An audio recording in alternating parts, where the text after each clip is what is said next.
It's a little bit empty in here, isn't it, man? I know.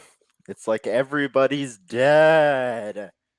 I think reading how the combat system has no actual mechanics might have killed them or driven them away.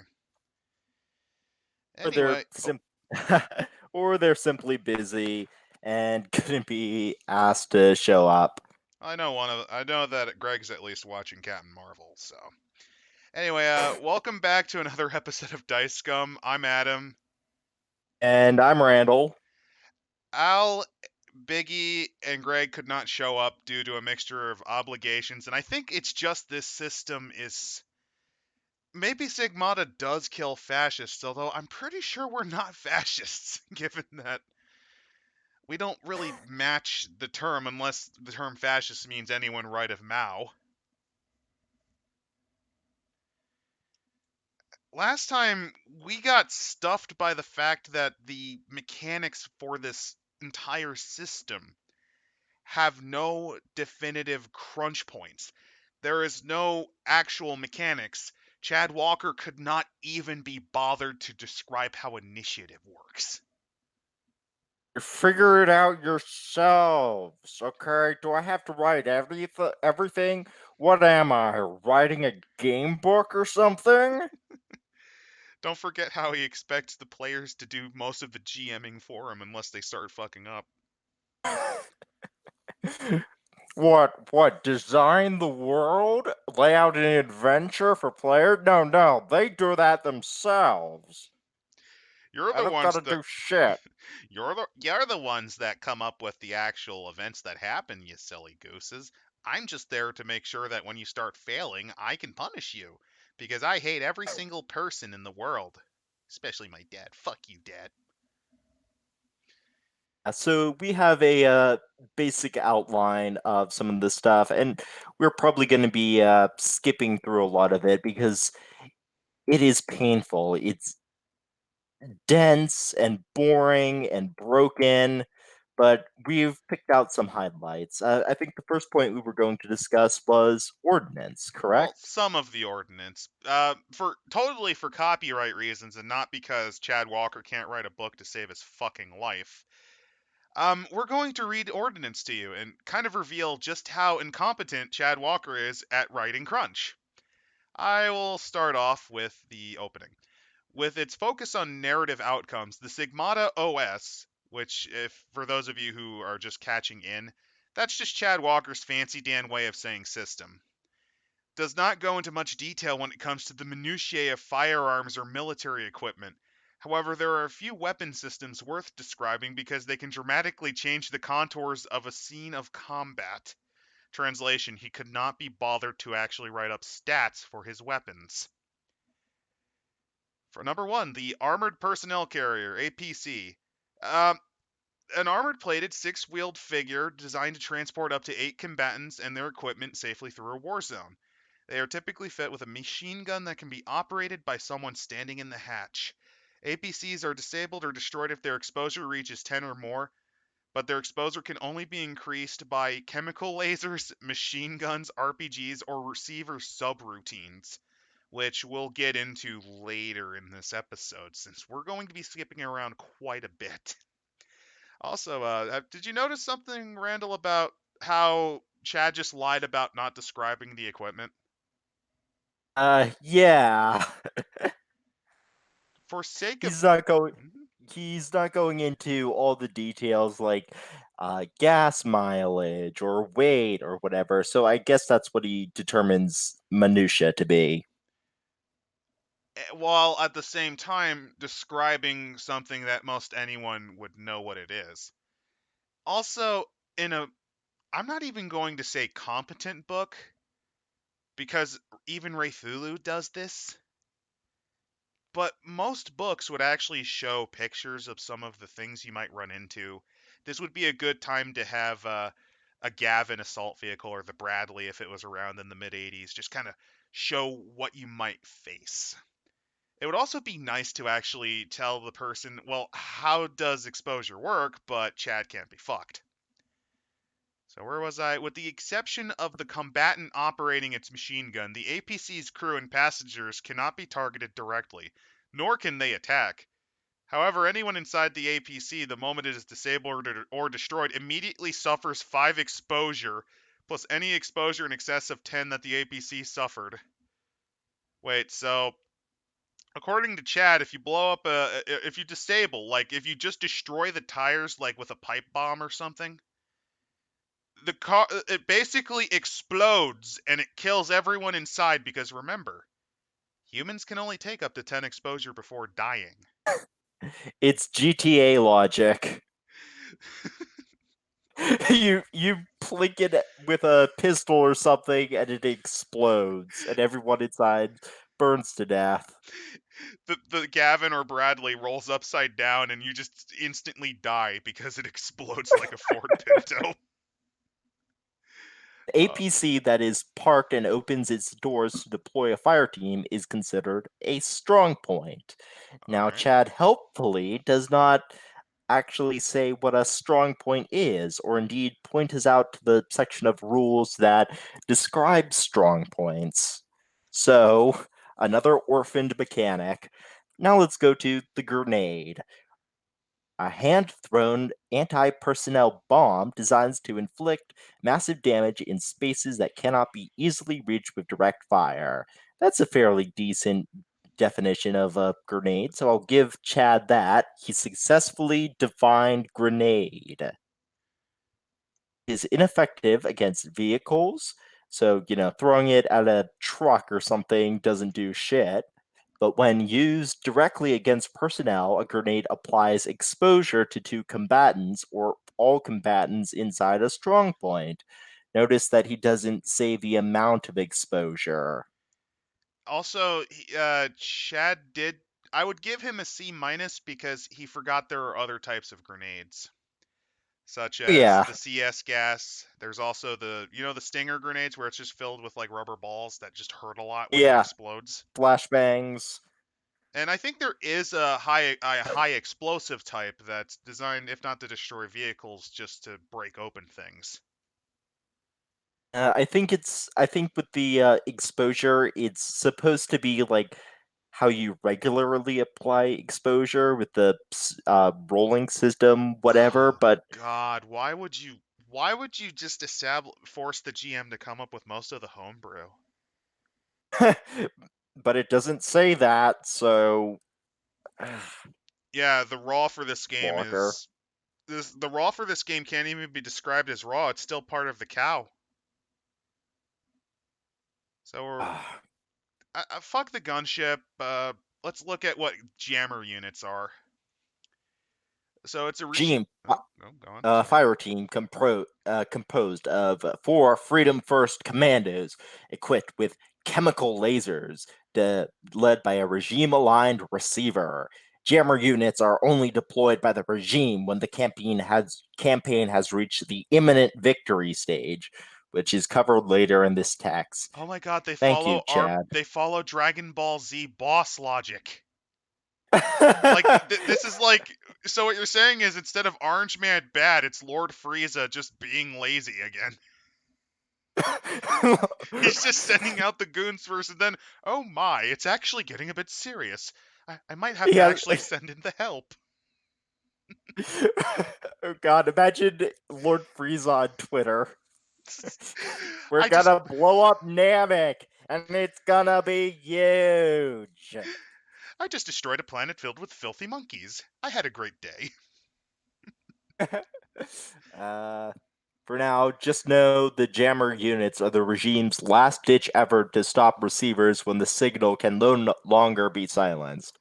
A chemical laser is a shoulder mounted energy weapon that fires a beam of light capable of punching through vehicle armors, followed by a pulse of microwaves capable of destroying electronics. So those exist in this world, I'm apparently. actually surprised that he did do something sci-fi. Um because off screen, Randall and I were coming up with the idea of Sigmata being this kind of paranoid cold world cyberpunk setting. You could come up with some neat things like nuclear tanks, the trained dolphin anti-mine diffusers. PSYOP cores, because both countries spent millions of dollars on that sort of stuff. Uh, Cats with microphones surgically implanted in them. Gay bombs. Real CIA project that was canceled when the cat got run over.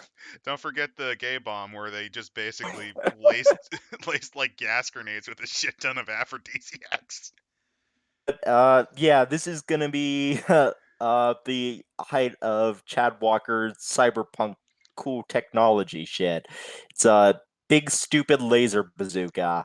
That he stole Rare from Gundam weapon, one. That he stole from Gundam. rare rare weapon powered by a heavy battery pack worn on the hip or back was developed by the regime as an insurance policy in case Project Sigmata backfired. Wouldn't it be useful A if you chemical like could make a tank that fires this though? Or put it on top of a Bradley? Or You're how putting about the too spooky much gunship? thought God, into it. God damn it! Orange Man's bad. Repeat the Orange Man's signal. Repeat bad. the signal. Okay, chemical laser permits a combatant to add exposure to certain vehicles. Oh, now see individual vehicle descriptions for You mean that details. fucking APC thing we read that has almost nothing? Okay. Okay. When used When used directly against personnel, a chemical laser is no different than any other firearm unless the target is also a receiver. So big fuck off laser don't do shit. It's just it's the same as a shitty 22 pistol. Okay, Chad. Her being targeted by a chemical laser loses her connection to the signal for the duration of her turn this round. If the player turns a chemical laser on an enemy receiver, the GM halves the exposure inflicted by the enemy receiver during the next round of combat. So If the all it does receiver's is turn off superpowers. Are you fucking kidding me? if the receivers roll a critical failure with a chemical laser, the laser burns out or runs out of juice. It is rendered useless. All right. And as The for the receipt. receiver, this cybernetic cold warrior has returned stateside to eradicate her wayward sisters of Project Sigmata.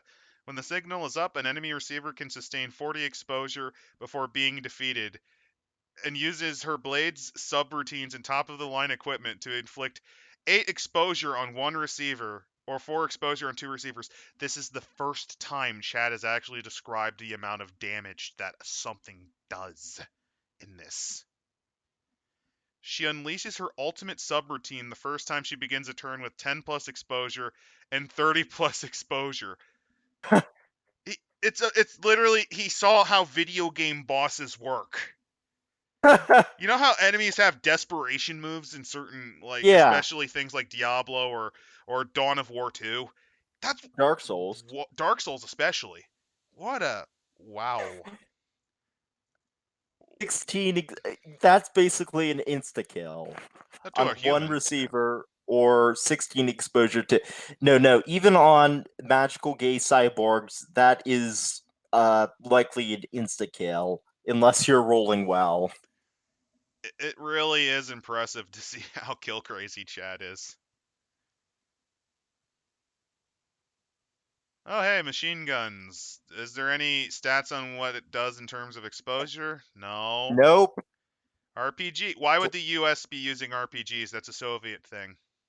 because it's bazooka equals RPG equals rocket launcher. They should be called They're the laws. same thing. They should be called laws or stingers. Uh, Shoulder fired, single use rocket system. You know this shit. And The also, strong point. oh, here it is. That's the strong point thing we mentioned. Chad actually referred to something. He edited. He at least looked at this section more than once while editing.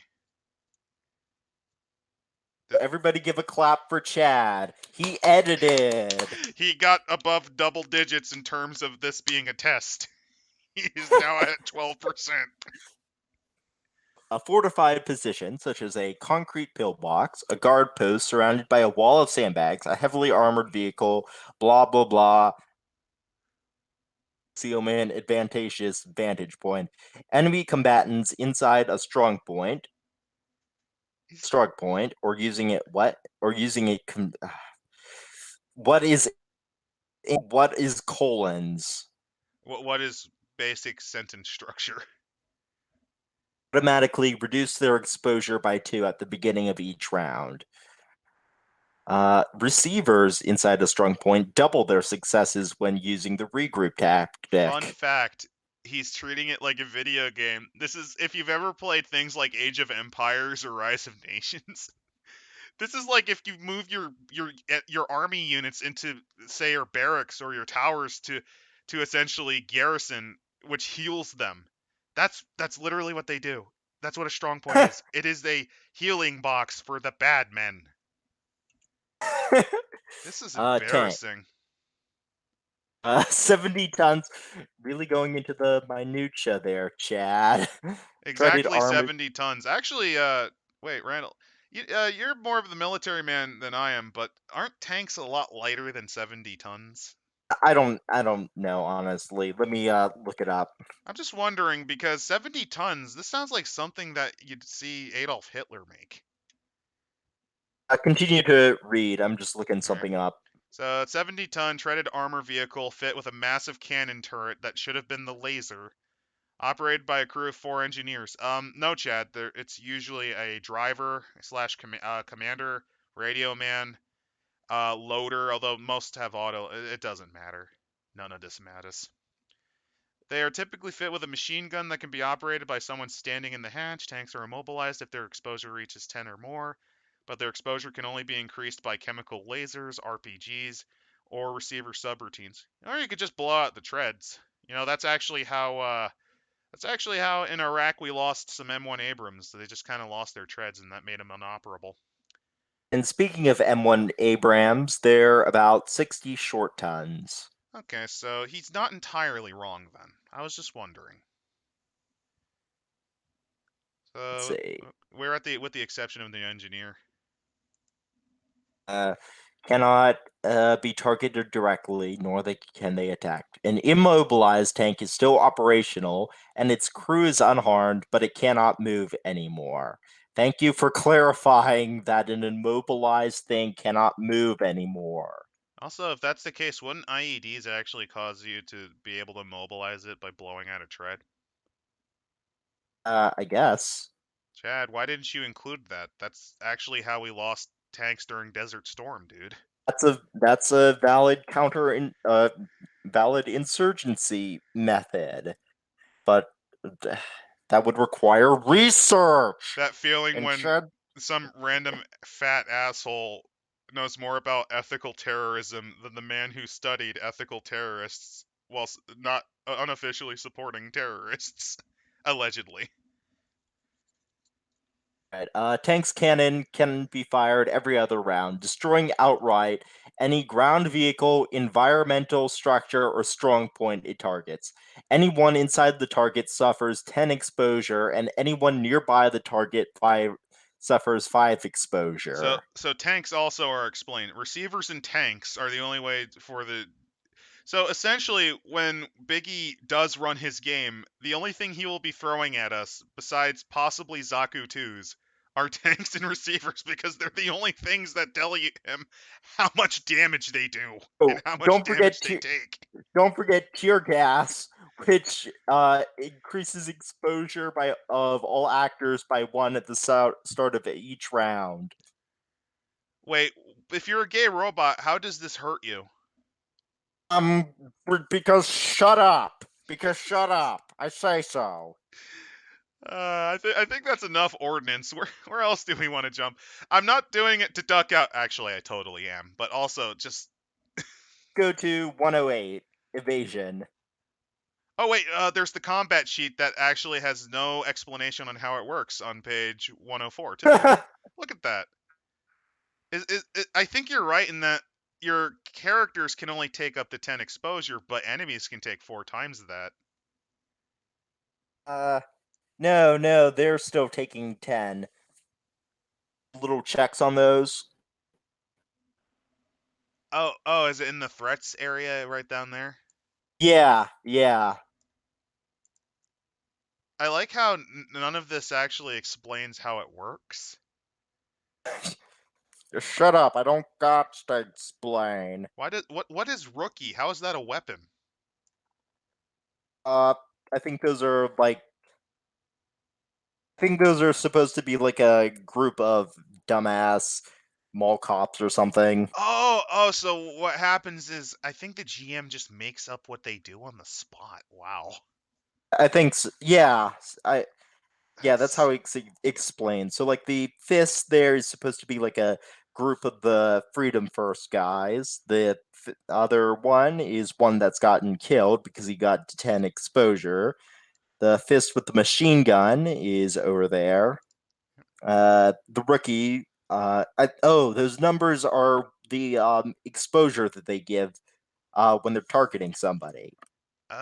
let's just highlight how fucking lethal this encounter is because 3 plus 3 plus 3 plus 2 it equals instant death, and then you have a gunship. Dear God, and this is actually completely unfriendly to a pen and paper situation, like in a meat space game. This is unfriendly. You'd have to print this out every time. So much for environmentalism. I guess you're following the far left ideology because communist nations tend to really hate the environment.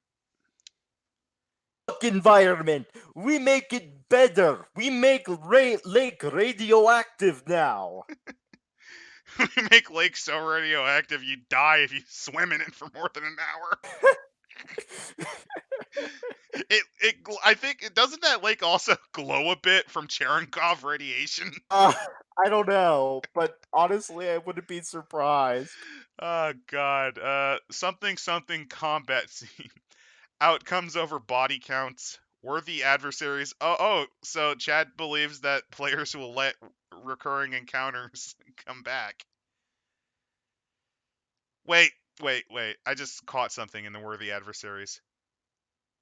Chad Chad Walker, how do you know what the Keystone Cops are? They're from the 1920s, dude. How do you He's a know fucking that? boomer. He's a fucking boomer. Like God, I thought my like of Abbott and Costello was embarrassing, but nope. Oh man. Debris and deterioration, combat is communication, blah blah blah. Deadman tell tales. Oh, this is a little bit funny. Effectively, Chad Walker hates the idea of you looting the dead, so he has the NPC steal all the loot while you're not looking. Oh god, all your NPC allies are Kender. Mundane military gear like automatic rifles, ammunition, explosives, and body armor is generally salvaged by resistance partisans and or turned to the quartermaster. Yeah, fuck you, you're not getting this. Love it. Really wants to take. He really wants you dead. I mean, you can take the equipment yourself and you incorporate it, but he really doesn't like people having time to loot. Shut up, get on with the story, because what you do loot are story hooks. Oh When God. and if a receiver loots the dead and asks the game master what she finds, the game master can always invent an artifact or piece of evidence, only to have a player to find it. For example, the game master could say, "You find a book of matches for a diner, lounge, hotel, or small business. What is the place called? Where is it located? And what is it like?" What? AKA, fuck you, make it up for me. Wow. I've never seen a game actually do what I do as a GM for free. Like usually that's just off the cuff things that you just kind of do to add a bit of flavor. But no, Chad, the entitled lazy person he is, demands that you just do this at all times. And then the lazy jerk doesn't even allow the GM to finish it. He expects the players to do the rest of the thinking for him. I guess he got a massive case of the tireds and hiding in the bed when he had to do research for what the U.S. military might be able to load onto his gay robots. God, I wish they had hover cars. Because Yeah, the army let's did go make to them. Sorry. evasion. Oh, oh, hey, a picture. Yes, more terrible art. Mexican predator. Gay Mexican predator. Look at the expression on this guy's face. He's foaming at the It's like, mouth. oh god, it's like he's trying to take a big constipated chili shit. That's the expression of a man who just realized he has to wait in line at a porta potty for 3 more hours. That's the expression you fucking make when the beast is unrolling in your guts. And the only toilet that you can use is occupied, and you know that fucker's gonna take forever. That's the face of a man who desires release and murder. A man who has nothing to lose. Hey, Esse, you're blocking the way to the toilet, huh? And that's the Oh, last this is words. this that's just what this image is. They're both waiting in line for the bathroom. I like how the Freedom First guy's just kind of all casual about it, like, oh, don't worry, they'll get out soon enough. The other guy is like so angry that his Mexican predator armor is malfunctioning. And I think he's contemplating knifing the Paul Blart to get ahead in line. He's literally cutting in line. You should feel ashamed for that pun. No, this entire book has removed any sense of shame or love that I have in life. Oh my god, let's see what evasion's all about. So This chap okay. the 110. This chapter discusses how to frame and play structured scenes of stealth, infiltration, and escape in Sigmata. We call these evasion scenes. In these scenes, the receivers are trying to avoid detection or capture while trying to reach a position, such as a getaway car, rendezvous point, or safe house. Some examples of evasion scenes include sneaking contraband past a series of security checkpoints, infiltrating a military research facility or corporate headquarters, fleeing from a Freedom First dragnet complete with bloodhounds and searchlights. Why would they have bloodhounds for gay robots? I think it's because I saw Terminator and the dogs hated the robot in that one scene, so it makes perfect sense. And then a bit of blood spurted out of his left nostril, and he forgot how to tie his shoes for an hour. Or carefully maneuvering into position in order to carry out an ambush. In an invasion scene, players are trying to make progress towards a position by accumulating 10 or more waypoints, all while their exposure steadily rises due to alarm. Oh god, it's like the Adam, you want to take Superman. it? Yeah, I was going to comment that waypoints. What is this, Superman 64? Are we going through rings? You, receivers, you must fly through all my rings unless in case you want to defeat the regime. And because the system's so poor, you just hear "Ay Dios mio" and "Mamma mia" over and over again. Positions are physical locations or situational circumstances that are advantageous to receivers and the resistance.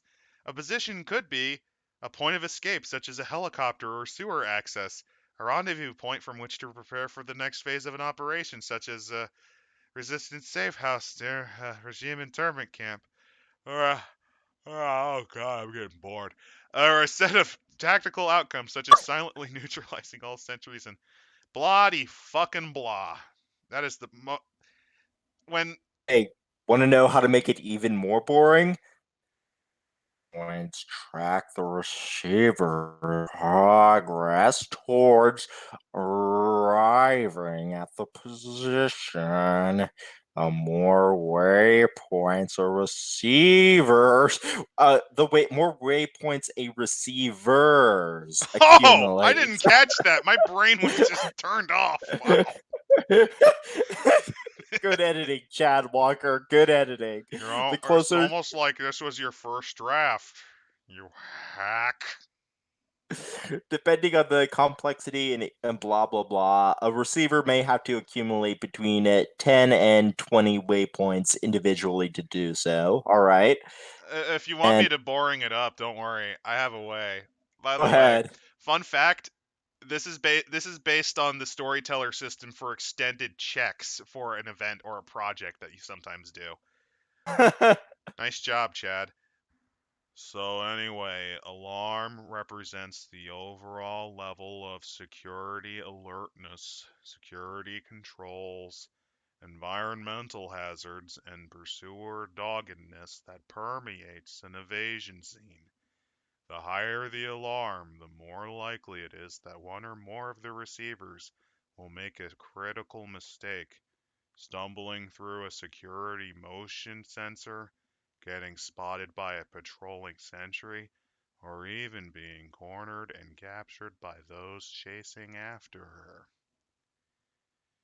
An evasion scene ends when all receivers have successfully reached the position by accumulating enough waypoints, or when any of them have accumulated has accumulated enough exposure to be detected or captured. Translation: this is a stealth mission. This is a sneaking mission, Snake. Let's skip ahead to sneaking tactics on 114. I am perfectly fine with that because it means we can just skip all the way over here. And what do you know? It's basically the same shit as your fighting tactics. Oh god. Judgment, the one for guile, the one for valor, and the one for aggression. I just realized like evasion. All he did is change the action. What was it? Exposure with waypoint. What the hell? uh, This. Ugh. You go on right ahead, Randall. all right. Fade. Judgment. Decrease your own exposure. Fade is a method of reducing one's own exposure by hiding and staying put until the coast is clear. This might include blending in with shadows, hiding in broom closets, diving into dumpsters, keeping perfectly still, or slipping into an alley until sentries or pursuers move on to the next. Sorry, this is just turning into a Looney Tunes routine. I'm just envisioning this. Like I'm just envisioning a pair of gay robots about to infiltrate the evil Blonald Blump Make America Great Again hat shop. And like there's a Freedom First regular kind of walking around in the store looking for the right hat for himself. And like one of the gay robots is like, "Don't move. He won't see you if you don't move." And the Paul Blart just kind of casually walks past them to the register because he just found the perfect hat. It's the white version of Make America Great Again. Like he doesn't even care. He was just getting a hat, but they're like, "See, No, it no, told you no, it no. worked." I got it. They're pretending to be mannequins. Oh yeah, because it's the fact that they kind of look like mannequins. That's actually even clever, more clever. All right. Fade is a judgment op, which reduces one's own exposure by one per success. All right, sneaking. That's guile. Cautiously accumulate waypoints. Sneak is a cautious method of accumulating waypoints by making slow but steady progress towards a position.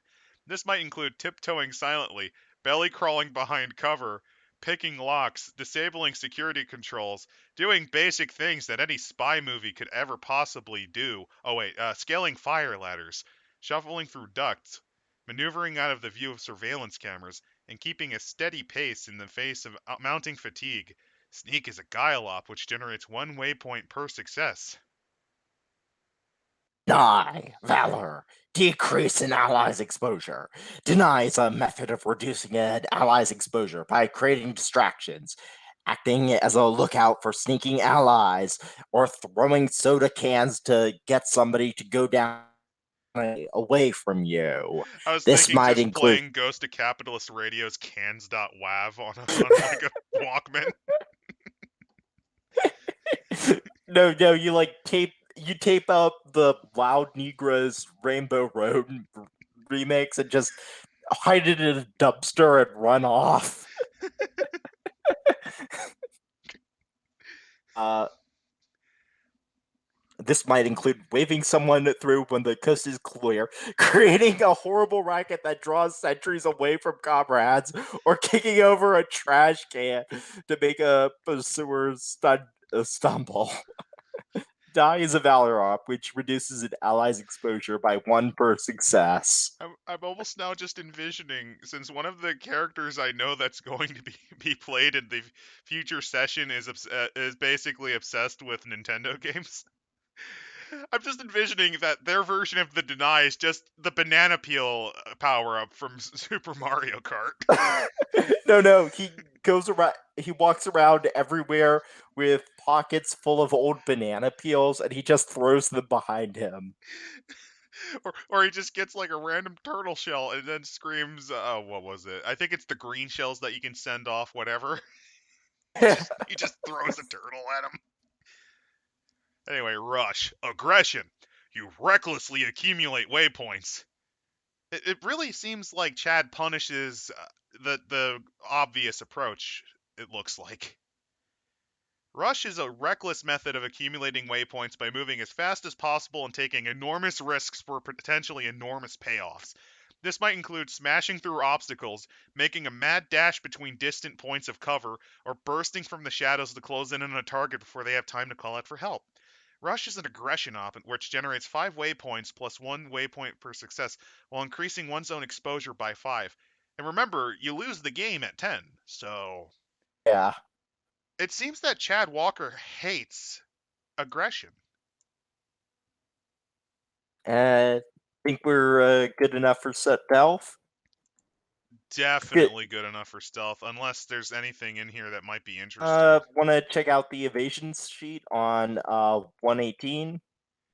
Yeah, because from what I've seen, it seems pretty pointless, except for. Okay, here we go. Yeah, this is very unfriendly to the environment, Chad. I'm surprised your friends actually thought that this was kind of a good design. Uh, so alarm 3. So that's the amount of exposure that everybody is getting on them each round. That is kind of horseshit, but it is corporate HQ, so I can kind of understand. Perimeter to all right. So those are the positions, and zipper. These fucking names. Zipperhead make you go boom. Uh, And he is making them go boom. Look at how bad he's fucking it up for the rest of them. oh god, he's nearly dead. Uh, the siren is doing decently. Uh, I think Zipper's that's. actually almost got all their waypoints. He must be reckless. Yeah. I think that's Tap Rack. It's Sephiroth? Space Moth, I think. These are. I was gonna read that as racial slur against Mexicans, Moth. I like. Oh! Oh ho ho. Well, yeah. Given the heavy nativist element of the fascist organization, and no outreach to minorities in Chad Walker's delusional fantasies, it makes a lot of sense. Exposure. All right. And let's go to the next part of bad art. One, two, three. Well, 1 second. There's in narrating great evasion scenes, tension and release, which describes Chad Walker's average workday. There we go. Oh, I just wanted to have that as a final one. tension and release. So intrigue. And it looks like Chad Walker should be sued by Philip K. Dick's estate, as well as Ridley Scott, because he is ripping off the opening of Blade Runner and Do Androids Dream of Electric Sheep. Nice job, Chad. Do androids dream of orange sheep? They might. I don't know if they dream about that, but I'm pretty sure. Actually, they might, given some of the weird post-Trump election dreams that I've seen in some of the derangement sufferers. I just remember this one article, I think it was like on BuzzFeed or something, like people, or maybe it was like a Twitter chain, but just a bunch of people ranting about how they were having sex dreams about Trump. It's like, if you hate him that much that you're having sex dreams about him, you might have something wrong with you. By the way, the expression on that woman's face, the robot woman's face, that was my expression with those chain letters What? of just reveal. Like, what? Huh? And I think the Paul Blarts are also a sane reaction of just what the heck is wrong with you?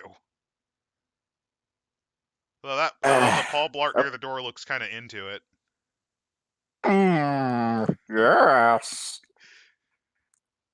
Oh Anyway, man. let's and oh god. Remember the last two systems, everybody? We're gonna get another system that's exactly like it, but with different Oh, names. and the name of the game is acting like a normal human being. This chapter discusses how to frame and play structured scenes of politics, espionage, and conspiracy in Sigmata. We call these intrigue scenes. The guidance here will cover scenes where the receivers are navigating tense social situations, leveraging persuasion, coercion, deception, and tradecraft to achieve a political objective, gather intelligence, or avert a crisis. Some examples of intrigue scenes include recruiting a regime spy at a crowded nightclub, infiltrating a gala to eavesdrop on conversations about classified regime strategy, ferreting out a spy who has penetrated the resistance, preventing a mass demonstration from becoming a violent frenzy, or de escalating an armed standoff. In an intrigue scene, the receivers are trying to make progress towards fulfilling their agendas by accumulating enough talking points, all with their exposure steadily rises due to a scene's pressure. I was going to make a tips fedora, awkward, sweaty palms. Can you go out with me sort of joke, given the heavy prevalence of this all just being social cues and talking with people like a normal human. But then you This read how the system will be the exact fucking same. And a part of me just kind of died.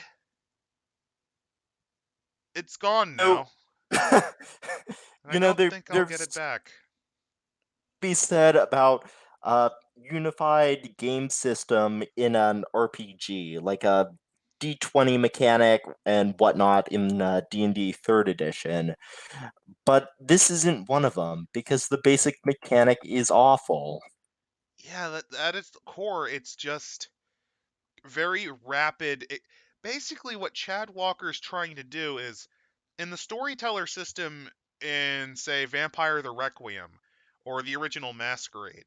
This would be what you would call an extend. He's basically taking the extended checks from there, where you need to roll a certain amount of successes, and at any point you can fail bad enough that you can't do it anymore.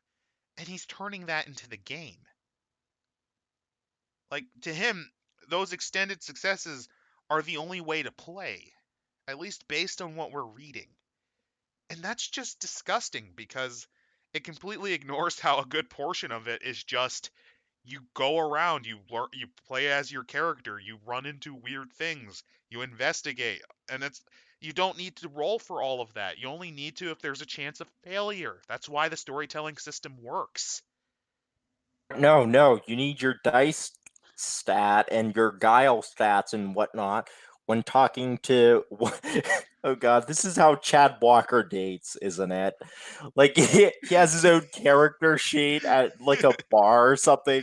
He has his agenda Agenda. is like get into woman's panties. He's trying to accumulate talking points like, do you watch football? I like the Cowboys. Roll dice, roll dice. Yes. I'm just, I was, And his exposure rising is him slowly sobering up and becoming more and more embarrassed. and terrified that he's surrounded by people. And by surrounded by people, there's like 5 people in an area. But by the way, I thought the agenda was to finish his love quest. I was thinking I was thinking something far more embarrassing than just a one night stand. I'm gonna get married. Screw you, Dad. Meanwhile, Chad Wanted Senior is you to just like get married. Chad Senior's just like, son, it was around this time your mother and I were considering actually considered having you. And it's around the time that, you should probably think about starting your own little nest. Maybe meet a girl. I don't want to do that, Dad. I just want to take apart ham radios all day. I understand. Oh, Lord. God, now we have to go back to the system. So you No, I want to know. go? We've already read this twice. Yes. Okay. The only thing I might suggest we read. Wait, privilege. What's this? I'm gonna say the intrigue tactics just so we can have the Chad Walker has a thesaurus discussion. I think he also very quickly describes tense situations where you add basically the exposure or pressure is added quicker, and hostile where it's even quicker. Voice of the out group, I think. Where would that be? Rebooting, withdrawal again from the top, ending the scene. Uh, Uh, oh no, I think I skipped. Yeah, we're at intrigue tactics. Yeah, yeah, yeah. this is what it's doing to Gel. us, guys. It's just So, this is the dullest thing in the world that I've read in a while.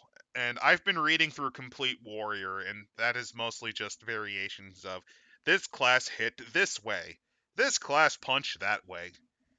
That's at least interesting, because a lot of. Sorry, I'm about to spurg off. Let's not. yes. Gel. I've never heard that word before. I've Thank heard. you, Chad. Your mastery of the English language is far in bigger than mine. What he's trying to do is Schmeckledorf the audience into thinking you can use gel in that way.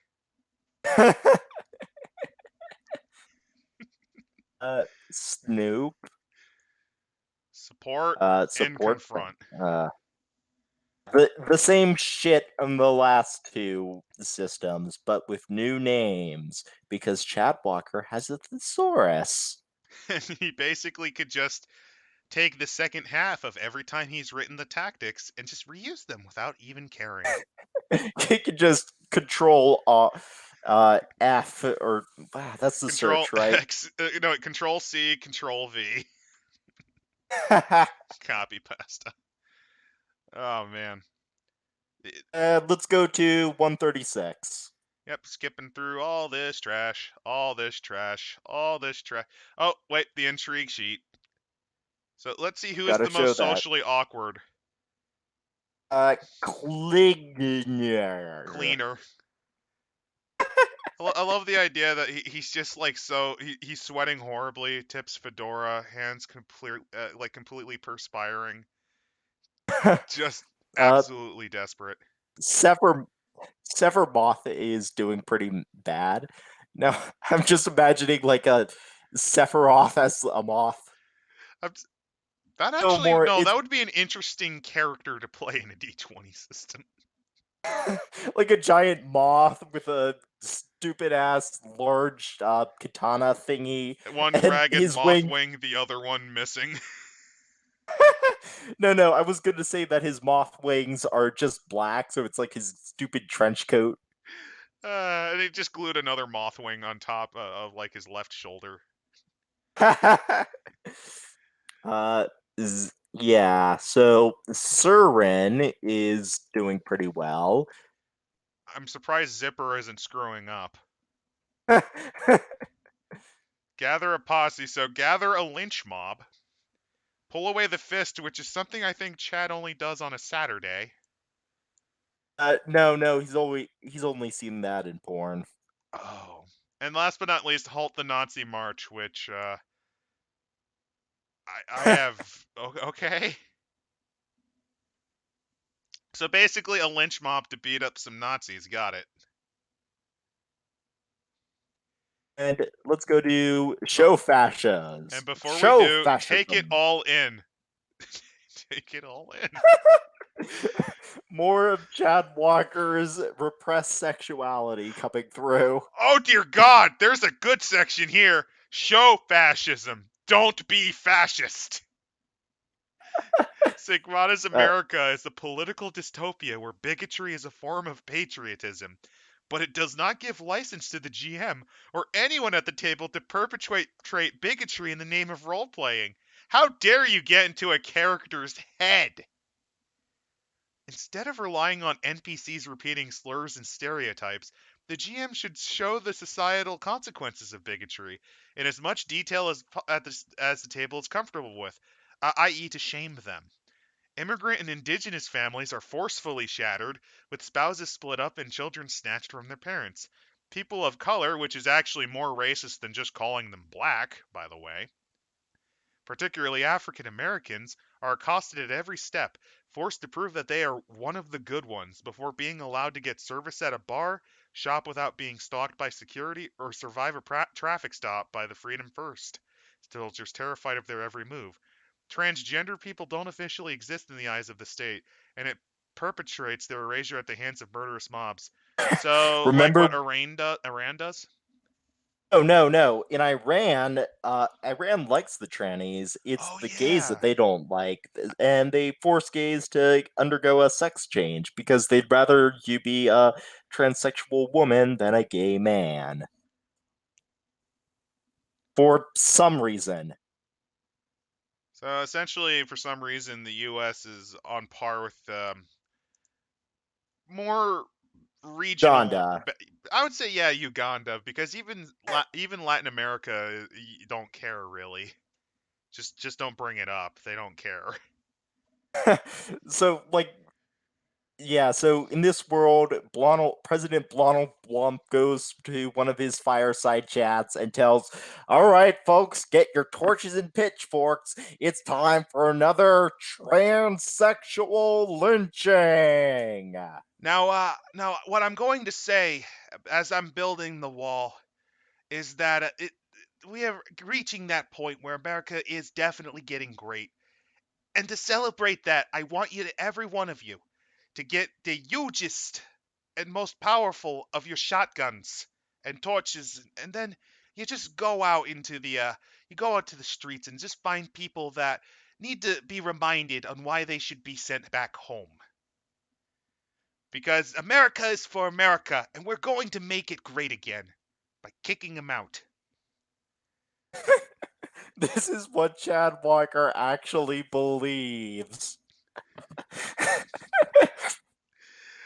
Oh, God. Systematic violence happens in broad daylight, right in front of a loyalist population that has been trained to ignore it, all with the same level of indifference one shows by deftly stepping over a homeless person, like Chad Walker, on the way to work. Actually, it shows Chad's mindset because he's the one that steps over the homeless person without caring. Most when people, they try to avoid the homeless and actually just kind of leave them be or maybe give a tip, like a little bit of something to help them. Not Chad, he'll just literally step on them as he's late to get his mocha latte frappe from Starbucks. when any of this comes up in conversation, the response from the loyalist chorus is always the same. Defend the aggressor from the victim. Defend the powerful from the weak. Defend the rich from the poor. Defend the state of the people. So, So they're NPCs. oh God. Literal NPCs. And Like they this is repeat this in unison too.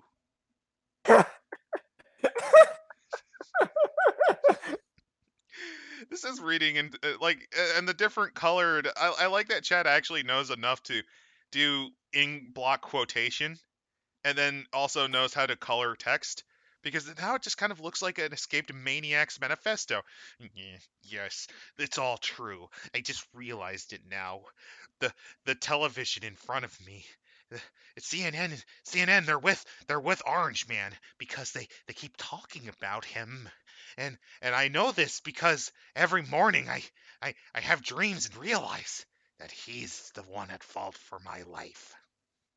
I'm just worried that we're gonna flip a page and get to something on the day of retribution.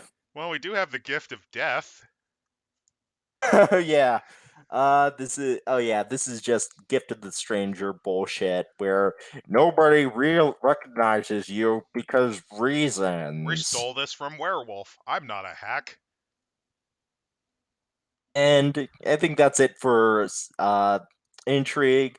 Let's go on to Cybernetic Vanguard, making a character. I That's like on 138. I kind of like the horrible mutilation. Look at that. When you become a gay robot, at any point you might be randomly mutilated by some guy in a wife beater. Is that a guy? It's hard to tell. Maybe trans man. I don't know. I just know that I would not want to be the possibly woman. I think it's actually that same giantess that Chad Walker fantasized about. Oh God, this makes this very unfortunate. Then Why? imagine that the mechanic is Chad Walker, and the lifeless doll is his mistress. Is his Oh, future. this is just Chad operating on on his real doll. Oh, so it's ham radio then. Got it. I was thinking more of a Buffalo Bill situation, but that actually makes me feel a little more. It's a little No, strange, but no. I prefer that. It's a Buffalo Bill situation, but instead of human skin, it's bits of ham radios. I'll make the ultimate wife out of my radios, Dad. I'll prove you wrong. Machines can feel love. I know that because I saw robot movies. He has like pictures of Wally on he has pornographic pictures of Wally on all of his No, walls. that's too zoomer for him. He's a boomer, so it's Robbie the robot from Forbidden Planet. Danger, Will Robinson. Danger. Maybe the robots from Metropolis. I don't know. The ones that inspired C3PO, but that's about it. Let's go off to let's skip just okay, so here on 140 we have the character sheet, or as Chad calls it, the receiver dossier. So let's zoom in on this so we can get a. Oh, hey, it is the Amazon giantess that is the woman of Chad's dreams. Ashawara Ash Du Bois. Dubois, yeah. Surface. Oh, Surface. So the Ojibwe female. I think it's 20s. Dresses like new wave groupie, gallows humor, short fuse, multilingual, macho, bodybuilder, homeschooled, recreational vandal. I just randomly commit crimes just for fun. Or a expert fisher, was line chef for casino restaurant, briefly became Christian to rebel against parents, later renounced it, resistance partisan even before her Sigmata. Wow. Uh, Hey. handle is I think that's Pillager. Pillager. Oh, What it's fucking embarrassing. handles. Core processors. Well, there's your problem. Chad's operating on an i3. Dude, you need to upgrade to an i7 right now. Stat. Just All right. bloody blah. Oh, receiver powers. Oh, this is something that actually could be interesting. Sonic sight, deny. Success applies to two allies instead of What one. the hell does sonic sight mean? I think we're going to learn that Oh no. in. Let's see. Tactical Should we neural net. lash Subroutine. turn electrical grid into tentacles? It's just like one of my Japanese animes. This is Chad's ideal girl. Giantess, dusky skin, disrespect for authority. and the ability to turn an Tentacles. entire electrical system, including those radios, into giant tentacle monsters. Ultimate is laser breath. Scream a destructive laser beam. She has the ability to re at supersonic destructive decibels. Peripheral lighter. I'm not sure what this is. Lighter, Deny. hairspray, and oh god, I think she could do like a hairspray flamethrower.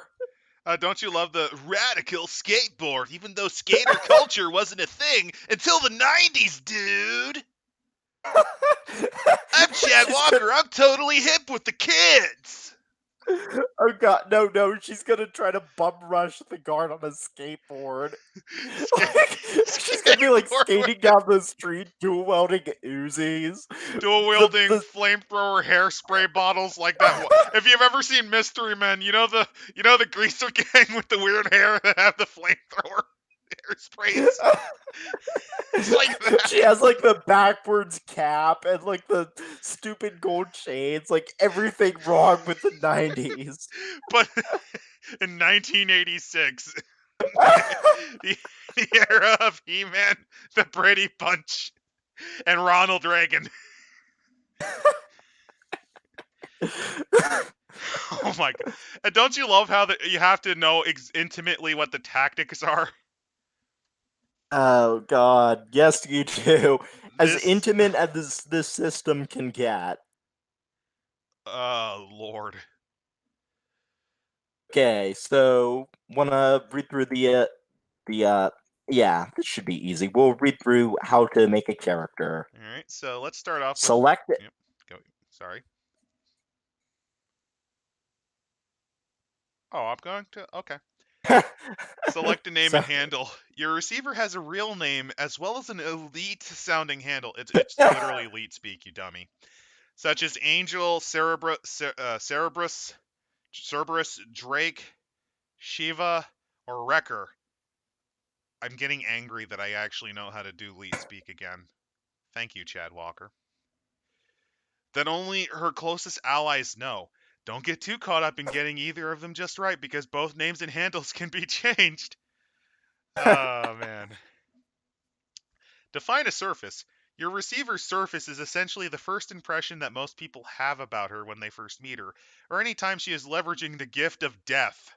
It is usually defined as her basic demographic, the surface level qualities, because uh, this would be in a competent system your race and class.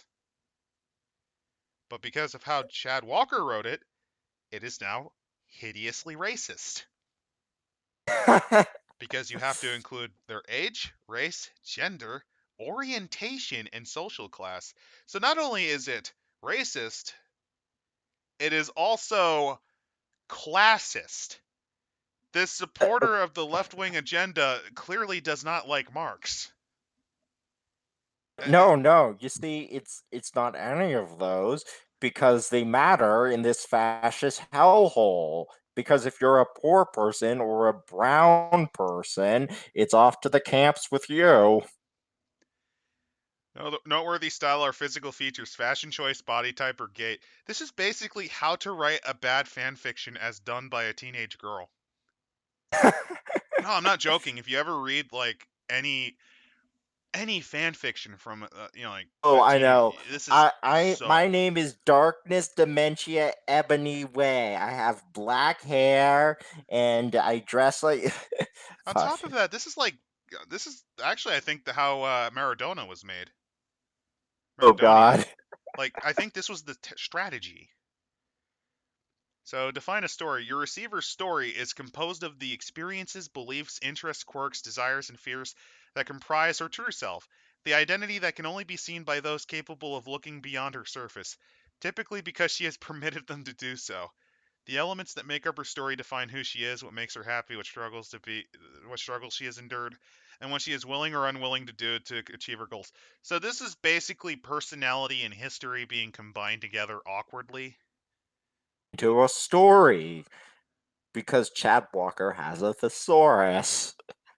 Yeah, I'm not gonna lie, I'm much more of a fan of the standard just D20 character sheet. I mean, actually, I've seen a variety of character sheets, and this is one of the worst. Yeah. I think Wraithafu actually had a better character sheet than this. N- no, I'll say that this has a shorter character sheet than Raythulu. Oh yeah, that might actually save this then. Let's see. Oh yeah, character creation. Distribute 13 points between the four core processors. White Wolf.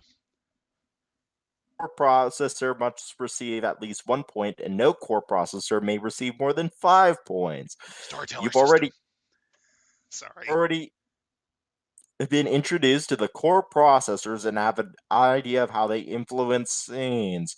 Uh, you might want to wait to distribute the 13 points until you read about how they interact with the receiver's more extraordinary abilities, blades, and subroutine.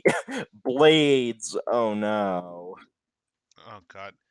At least Like, like so Shadowrun, ice made sense for a hacker term. select two blades. Blades are performance enhancing cybernetic modules that give receivers an edge, even when the signal is down. Your receivers play with two of them installed in her chassis, but she will likely acquire more throughout her adventures. That sounds vaguely. Oh man, that sounds almost kind of like disciplines or your schools. Or not schools, disciplines, your gnosis, or just your general interesting abilities based on the type of thing you're doing with White Wolf again. Select a subroutine configuration. Incredible powers that receivers have access to when the signal is up. Elemental subroutines exploit nearby technology, while standalone subroutines amplify the powers of her cybernetic frame. Your receiver begins play with one of these subroutine configure. Wait, powers of her cybernetic, but referring to I think the what is idea is like grammar? supercharging, but Chad didn't write it well. Begins with one of these subroutine configurations: two standalones, one standalone, and two elementals, or four elementals. Why wouldn't Ultimate I sub just do four elementals? Because I can just wreak havoc. uh as I don't know. Need nearby technology to do it. But it's the 80s. That's not really a problem. The GM throws you in the middle of the field. Gee, you're screwed. Oh, oh no. Select an ultimate subroutine. Ultimate subroutines are epic and profoundly destructive expressions of the signal. These legitimately super heroic, difficult to control powers allow a receiver to take the regime head on, even when it has her surrounded by fist battalions supported by armor and air support. Wait, so there's a legitimate I win button in the character sheet? Yes, yes, there Where is. oh, there it is. Laser breath. Literally screaming laser beams. That's so embarrassing. You want to read Oh, sure. libraries and memory? So select one library. Libraries are collections of skills, techniques, and impulses that define how receivers approach certain type of problems like lethal firefights, foot chases, or high-stake negotiations.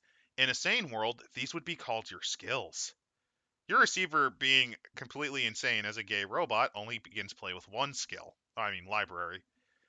Define one memory. Memory is a powerful flashback that a receiver can unlock in desperate situations, imbuing her with the strength, inspiration, or fury she needs to overcome virtually any obstacle. Okay. Your receiver begins play with one memory. When you define the memory, record who the memory is of and which core processor is linked to.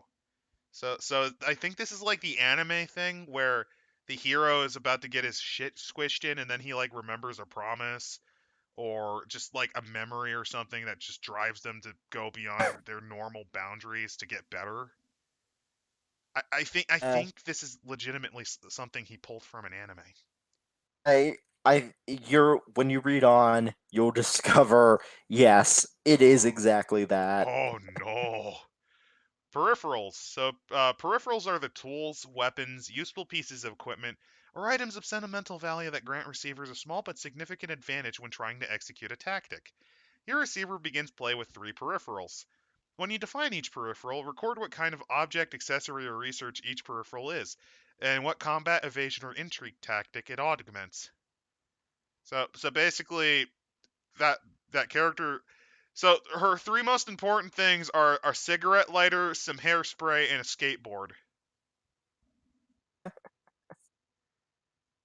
Oh man, I thought that was just like a purple monkey dishwasher sort of scenario where Chad Walker came up with the three most random items, It's and he. just it was just what was sitting on his desk. A bunch of hairspray, a lighter, and a skateboard. Oh man. So we're at blades and subroutines. This is Uh, actually kind of interesting because this is the first kind of crunch we've seen in a long time. let's read the section on blades. Oh It's yeah. actually all right, or should I? So we're just skipping two blades. Yeah. Okay. So the receiver's cybernetic body is referred to as her chassis or case. Wow, this is getting creepier the more computer analogies he's using. It's just kind of like it's kind of like you wake up and you realize you have a bunch of bug bites all over you and you don't know why until you. Actually, can I read? Oh, Because so definitely. okay. Each receiver's chassis is a unique biomechanical marvel. The seam separating her metal plating, the hue of her bulletproof epidermis, and the distribution of robotic to biological parts throughout her frame distinguishes her new body visually from others who have experienced the Sigmata. However, it is what's under the hood that truly distinguishes one receiver chassis from another. A receiver's back pops open with a pneumatic hiss, revealing a cavity of electric inputs and whirring processors where she houses her blades, performance enhancing cybernetic hardware modules that can be installed in her chassis. You take inspiration from Shodan when you read that because it reminds me of the intro for System Shock 2. Look at you, hacker. You're heaving meat and breaths going through these cold, empty halls. You want to get the next Oh, section? definitely. I'm Blades just, were. I was just trying to read it in how I imagined Chad Walker was speaking when he wrote this. Oh man, that's disturbing. Blades were once mundane circuit boards, the type you'd find by cracking open a boombox, arcade cabinet, home computer system, or elevator control panel. Oh my god, did Chad accidentally admit to stealing public property? Elevator Oh, control panel. That's so that specific. under his bed he just has a big box of stolen computer hardware that he rips out of old out of like old buildings and shit. Yes, this is a 1985 fuse transistor from the elevator shaft. Uh, if I just get a few more Siemens transistor switches, then my bride will be ready, and then father will realize that I'm more of a man than he is since I created my wife. What did he do? He just created a business. However, a rare defect in their construction made these circuit boards susceptible to the signal. I'm just now envisioning, you know, all those GameCube controllers that are half broken that Smash Melee fans are obsessed over. I'm just I'm just now envisioning those being useful for blades, Oh so they can no. wave dash, so that all the receivers can wave dash, No, which is more the effect inconvenient got than just running. The the, the signal causes the GameCube controllers to rise up. Smash Tournament Uprising. Let Melee come back. Screw that weird samurai game that more people like because they don't boo every other game that's not Smash Melee. However, okay, so they were transformed by the Sigmata, just as receivers are, surging with violent energy, burning the consumer electronics surrounding it to a crisp. To most people, these malfunctioning boards appear as warped silicon husks to be thrown in the trash or sent back to the manufacturer for a refund. Only receivers see their true nature. Sleek, cybernetic modules that fit perfectly inside her chassis, imbuing her with newfound power. I'm going to stuff my guts full of trash so that I can get Wait, stronger. this does bring up an interesting idea. Is this like a through the eyes of madness situation where receivers are just random crazy people who believe that they're fighting some sort of evil fascist government and it's, just the 1980s It's just Ronald and Reagan. all their fantastic stuff is just like random shit they've kind of just taped onto themselves. I am a cyborg. He just Look at my powerful metal claws. He's like waving around the crane from an arcade machine. starts gnawing on a TV antenna. I have gained its power. I just, I kind of hope, I kind of in a way hope that the plot twist for Biggie's game is this. But what was I on about? Oh yeah, you know what this reminds me of? Again, because I think it might be ripped off, but it might just be accidental. This reminds me of Static Shock. The Sigmata being What essentially the Big Bang, where a bunch of weird ass mutagens pop out and everyone gains superpowers. I've never heard of Static Shock. It's a So, great '90s show. Basically, a teenage shit talker who almost got dragged into a gang gets superpowers from essentially super cancerous chemicals getting released in the air, oh, along so with it's all of like the other gang bangers in the area. it's like Toxic Avenger the series. Only they don't. Only not all of them mutate horribly. Just only some of them do. All One of right. them turns into an armadillo man who eats trash. So Chad Walker. Chad Walker's origin story: the mutant armadillo man who eats trash.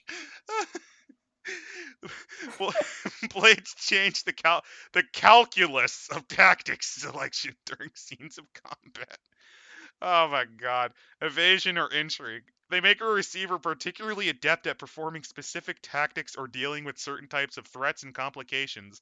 Though most blades have a gameplay effect on specific tactics, players are absolutely encouraged to incorporate the story aspects of their receiver's blades into any scene they want to.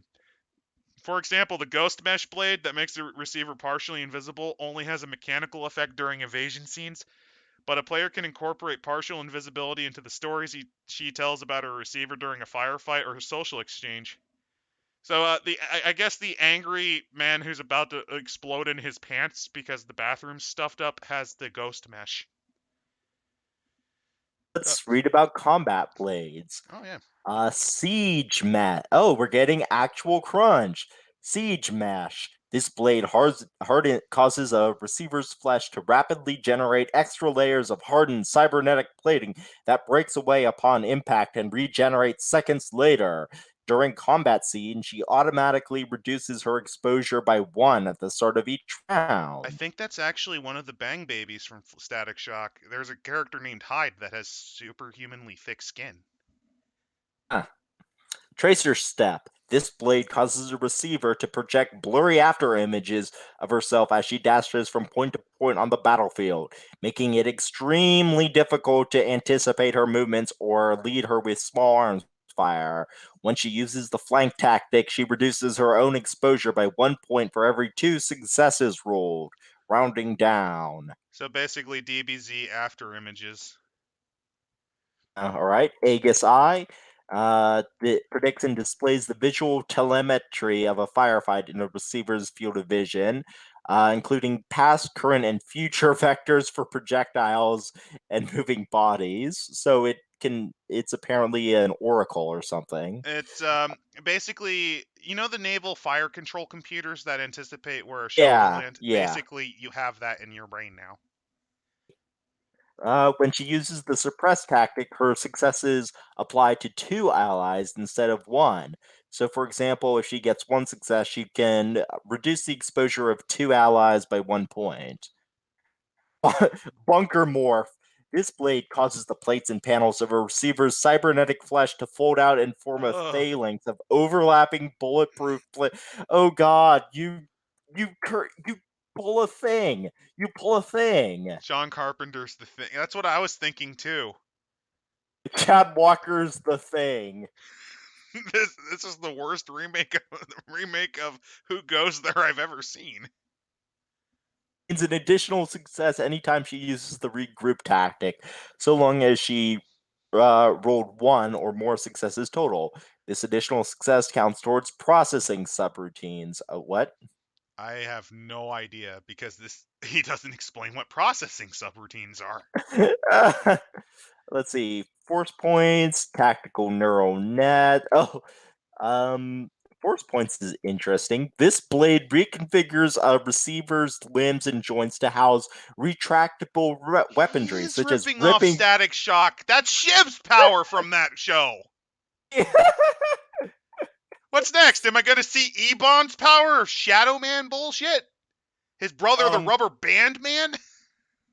Probably. How about this blade? How about the ghost mask, which causes a receiver's flesh, clothing, and equipment to absorb and deflect light in a way that makes her appear to glitch in and out of human visible spectrums? So what you're saying is the person with this power randomly makes clicking noises and you hear some swooshing noises. What?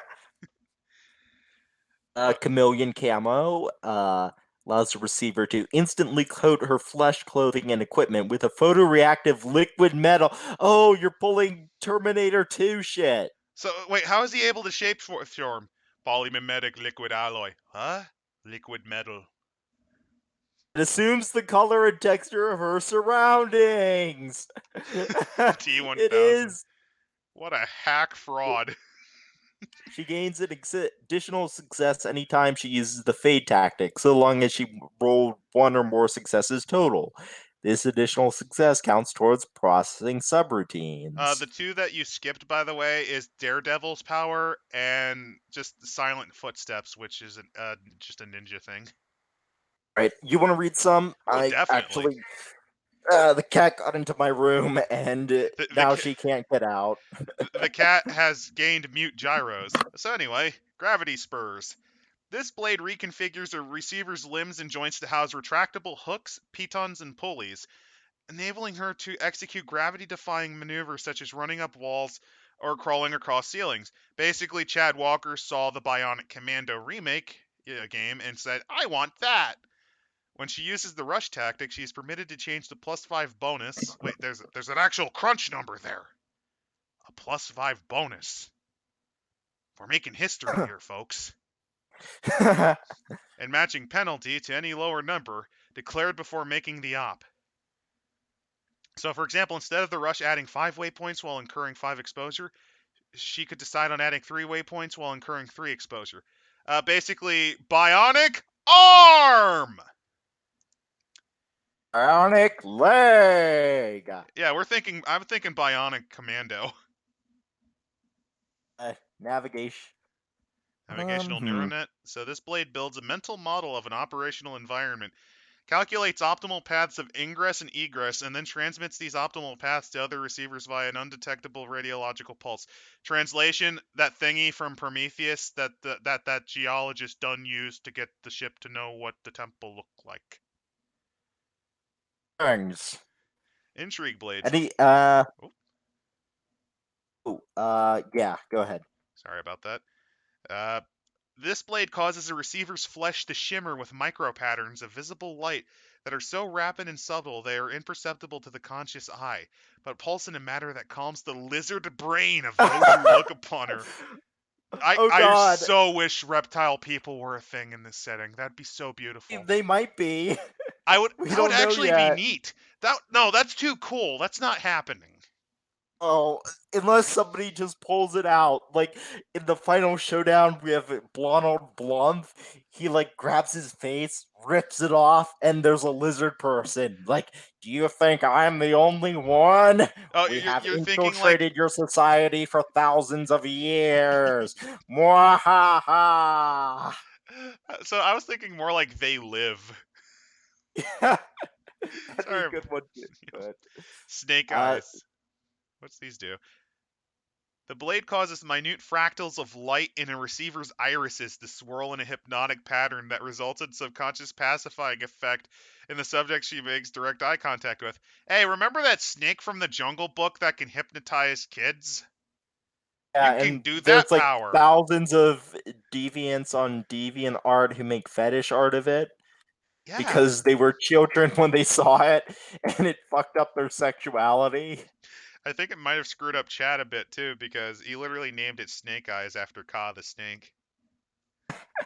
Oh god. Do you think Disney's gonna get hit by like a class action lawsuit? By Chad Walker I because he thinks he owns it. was thinking of like just by fetishes on the internet. Like watching Disney movies made it so I can only jerk off to Ka the Snake. Curse you. No, Disney is a massive cult. It's great. Do you want to continue on with Social Scout? I'll jump on. Social Scout. This blade displays the behavioral telemetry. I can't speak Telemetry. English. Yep. Telemetry of groups in the receiver's field of vision, including facial microexpressions, body language, body temperature, and breathing patterns to map out social pathways and barriers. When she uses this support tactic, her successes apply to two allies instead of one. For example, if she gets one success, she can reduce the exposures of two allies by 1 point. It's an anti-autism power. What the fuck? Like what are these what little Chad's therapist like told him when he was little, as these are socialization tools that you can use when talking to different people, little Chad, Radio. to Telephone. remember to look people directly in the eyes so you can use your snake eyes power to help make friends. I like radios. uh, Mimetic regulator. This blade permits a receiver to analyze the voice, vocabulary, gait, gestures, movements, and mannerisms of a subject, and then reprogram her own behavior to manifest in a similar fashion. Translation: the predator's ability to copy voices and redirect them at people. And or decoy octopus. uh, Vox Mechani. This blade augments a receiver's voice, allowing her to emit sonic and ultrasonic frequencies that cannot actually be heard by humans, but do cause them feelings of physical euphoria or distress. So you can brown note people. It's a mixture You of can, that and I think Banshee. Oh, it's probably not Banshee, but I'm just thinking of Banshee from the X-Men. depending on the receiver. Well, I'm thinking of those things they use in malls to keep teenagers from loitering. They just play really high, annoying, high frequency Oh yeah, sounds. ultrasonic and infrasonic weaponry. Social neural net. This Oh blade. man. This blade logs the written, verbal, or visual communication streams a receiver experiences, performs a textual analysis on them, and then transmit their insights of this analysis to other receivers via an undetectable radiological pulse. Anytime she rolls a three or more successes on an opt or an entry scene, she reduces the exposure of any one of her allies by 1 point. Another anti-autism power. these aren't Jesus. these aren't just like uh fake powers that Chad's therapist made up to get him to talk to other people. Oh no, there's Yeah. more. There's the boot disk.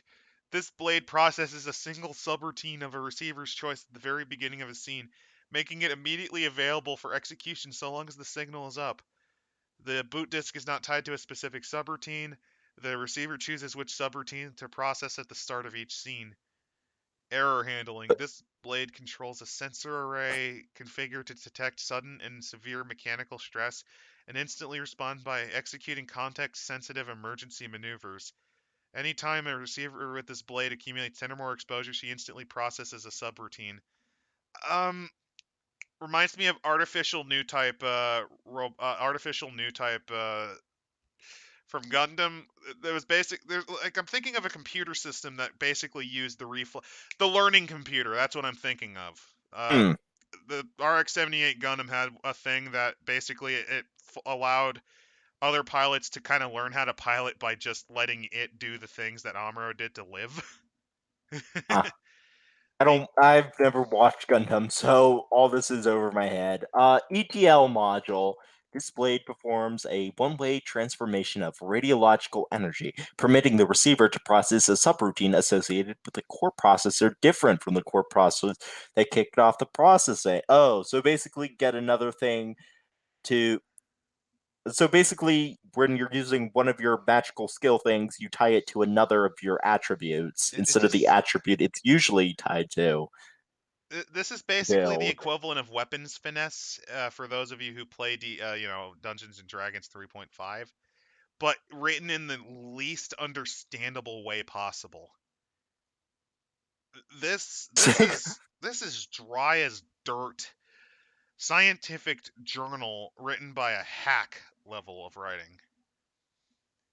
Thing is, Chad Walker is a complete autist for cryptology and computers and shit, so I'm sure that he thinks all of this is incredibly interesting. Overclocking. This blade configures a core processor chosen at the time of blade installation to perform faster than normal tolerance will typically are allowed. Oh, the player chooses a single core processor when this blade is installed. Just boring. Load balancer. This blade optimally distributes mechanical stress between any nearby receivers who also have this blade installed immediately after liquid cooling. Oh, yes. This blade deploys a liquid metal coolant into the circulatory system of a receiver. When her chassis suffers catastrophic levels of mechanical stress induced by damage or mental tension.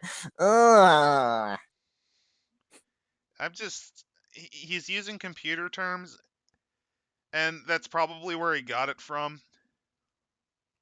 So I'm just gonna take it as it is then. Um, Blades during free play. Basically, the players are permitted to invoke their blades during free play. Before making a gay op, they determine if one of their blades can possibly assist them in getting the outcome they desire. Essentially, free play is planning on which bullshit powers you want to use first by rearranging the garbage you have consumed inside of yourself into a new pattern.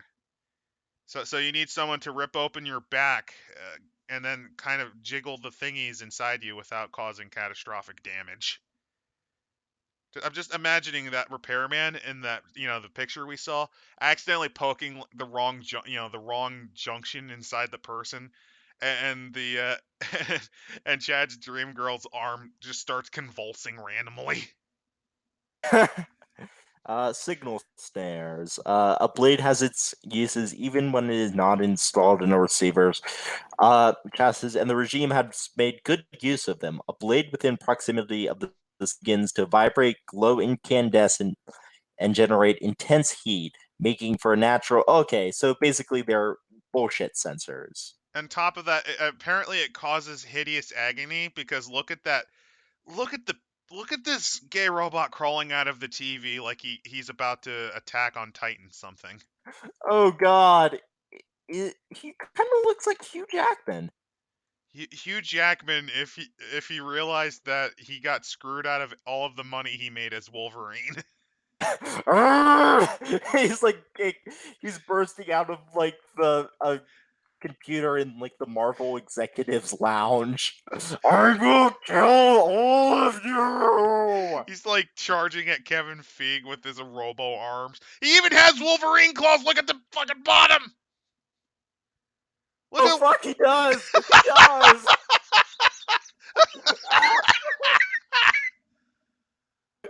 what the fuck. uh, Oh uh, god. should this seems like a decent ending point. Yep. Up next, we'll cover subroutines and see what other things that Chad has ripped off. Hopefully, with a larger crew. God damn it. Uh, Oh, and Greg is back from the dead, just to say goodbye to everyone. Hello, goodbye. Have a good time, everybody. have a great night, everyone. And next time, you're going to have to read about the wonders of subroutines and what things that Chad Walker ripped off. By the way, Greg. Oh god, this is gonna be fun. Oh yeah, it will. So have a great night, everyone. And remember, if you cancel the contract to Wolverine, Hugh Jackman will pop out of the TV, covered in electricity, and he will run up to you and murder you as violently as possible. So you don't want to do it. Never piss off Hugh Jackman bot 2000. And never let Chad Walker write the crunch for a book. It doesn't go well. Fun.